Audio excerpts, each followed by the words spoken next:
was October 2006. I was a principal of a school.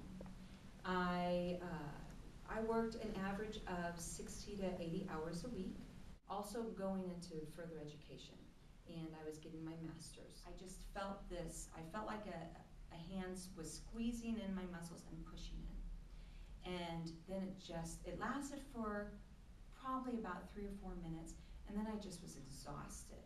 I was thirsty. I didn't understand what was going on, but I had been so stressed and so tired that I kind of took it as par for the course. I told my husband it's happening again, and my chest was constricting, and I felt like a fist was pushing in.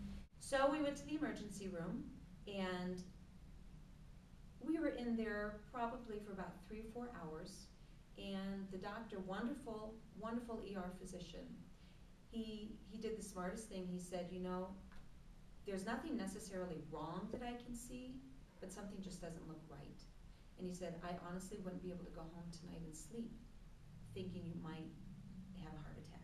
And they scheduled me to put a stent in the next morning.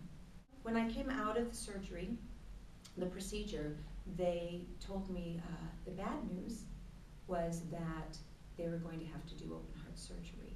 I was floored. I couldn't believe 41, a woman. Those were the two things that kept running through my head. I'm young and I'm a woman. What woman has these heart problems? I had no idea. Now, what I didn't take into account was many men in my family have had heart attacks. But I thought it was an old man's disease. I have 3 children, and my son was turning 16. So my surgery was on the 14th, and October 13th was my son's birthday. And birthdays are a very fun and very celebrated time in our home. But I sat back for a little while, and I remember looking around, and I remember wondering